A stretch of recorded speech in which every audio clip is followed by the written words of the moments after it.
In today's video, I'm going to show you how to make some changes to your Automata and enhance it a little bit. So we're going to kind of do a couple little projects here, and you can see that I've changed this one up a little bit. So you can see what I have here. If I show you the front, this is what I actually have. I have another small one right here real quick that I did, and you'll see that I have Michael Jordan dunking into the basket.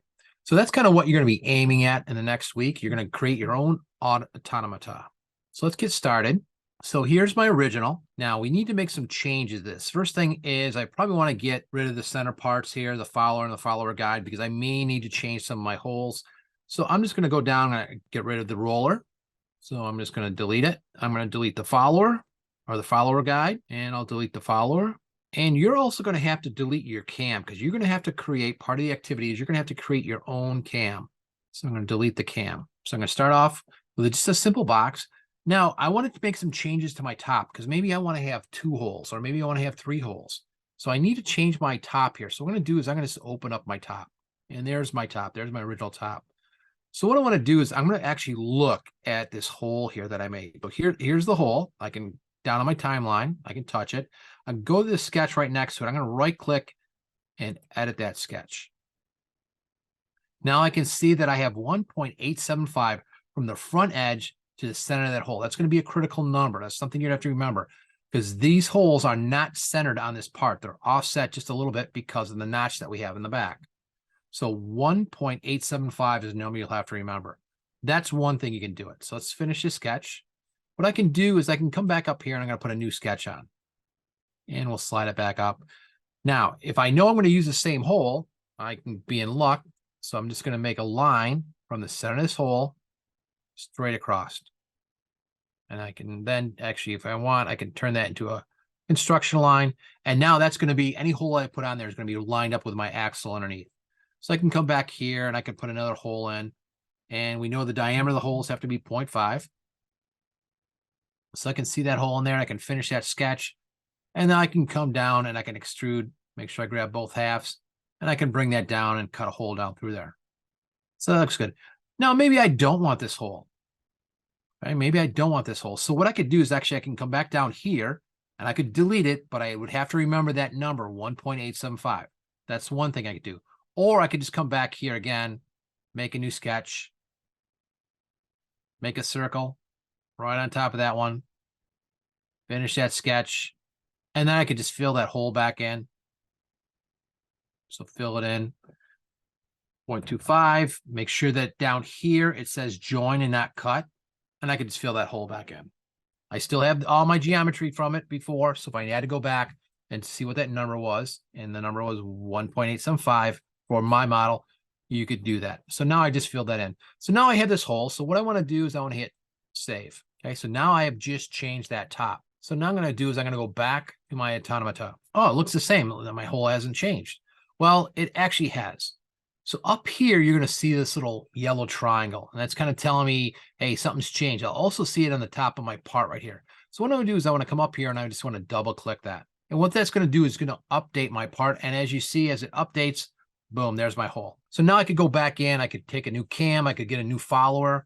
And maybe instead of the guide that we used, which was a little bit taller, what I could do is if I want to make something really short, instead of putting the follower guide in, I can actually just grab and I could put one of these end caps in. It'll give me a little bit smaller profile. So I would just take that and I would go to my assembly and assemble joint. Make sure I have a rigid joint. Yes, I do. Grab that circle. Grab that circle. And I could put that in there so I don't have something really tall sticking up. So you're more than welcome to use that end or the axle end cap. It's exactly the same hole and everything like that. Boom. And you can put it in. Now, also, you would probably want to come back in and make your followers a little bit differently. So I wouldn't delete your other follower. I would just create new ones. And those are all 0.25 by 0.25 and just make it as long as you want. So that's like the first thing I did. Now, if I go back and you look at the 2 that I did here, you can see that, oh, this looks like a boat. This looks like waves. If I go back to the one with Michael Jordan, there's an image of Michael Jordan on here. So what I want to do is I want to show you how to get those images and how to get them all cut out. So what I'm going to do is I'm going to go back up here. I'm going to make a new part. And I'll show you how to, I made the waves. You can do this with anything. I'll show you how to do it with Michael Jordan part. So I'm just going to make a new part. And now for me, I know my box is 5 inches wide.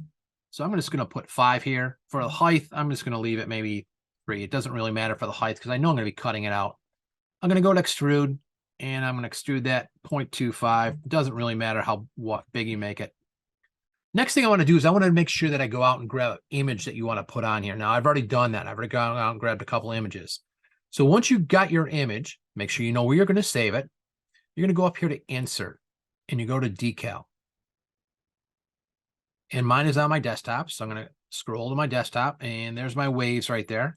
So I'm just going to pick this one because I know it's going to be easy. And then I'm going to pick the face that I want to plan it on. So I'm going to put it on this face right here. Now, before I hit OK, what I want to do is I want to move this around here. So I'm going to grab this box, and this little box will allow me to move it. These arrows will just allow me to move it left and right. And these little things right here, these curved little things, will allow me to stretch it bigger. All right, so I'm going to make sure I get it big enough where it's going to be on my screen. There it is. And I'll move it down so it's going to cover what I want to cover. So it's covering up what I want to do. There's my 5 inches. That looks pretty good. Next thing I want to do is I want to cut that shape out. So I'm going to use that shape as my guideline. So for me, I'm going to come up and I'm going to do a new sketch right there. I'll slide it back down. I'll actually get rid of this waffle. Give myself some more room. I'm going to go create. And for me, I'm going to make a bunch of 3-point arcs. And I'm going to start right here on the edge. And I'm going to come up to this next peak. And I'm going to swing an arc in. I'm going to start at that peak. Come down to that little valley. Swing an arc in. And this doesn't have to be dead perfect.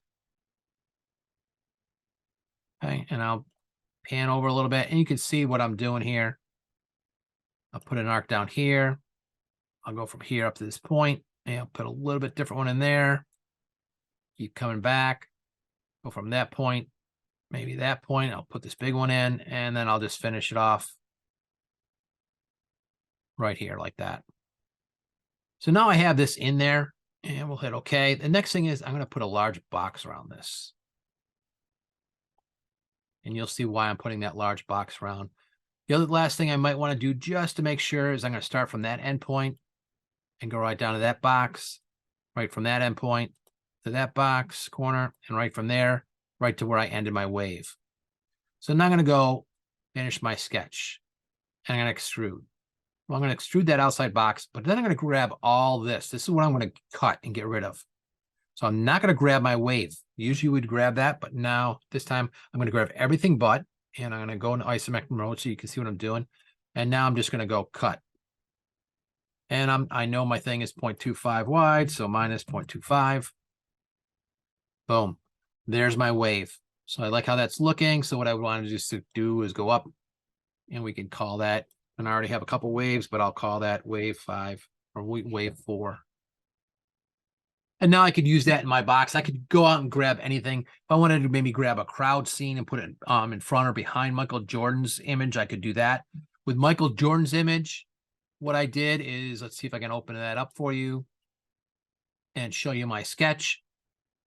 So with the Michael Jordan image, so what that is I just made a sketch. And what I did is I drew a circle up here about where the ball was. And then if I come in real close, you're going to see that I have a whole bunch of I have an arc here. I have another small line. I have a little line right there. And I just made a whole bunch of arcs and lines coming down through there and just traced out his shape. And then I did the same thing as I did on the wave. I put a big box around the whole thing. And then I went and extruded. So then I extruded out everything but Michael Jordan's image. And that's how I got that figure of Michael Jordan. Okay, so now it's a 3D figure. So now I could add that to my scene. So these are some of the things that you want to do when you're doing your new automata. The last thing probably that I'll show you is, don't forget, once you do this, you got to make sure you hit save. And then you can start adding all your pieces on top. But that's what you want to do. I'll have some parameters on what you're going to have to do. You're probably going to have to make a couple different new cams. And you might have to have several new images on top of your box, and it has to animate once you hit animate. So that is it, and good luck on your next project.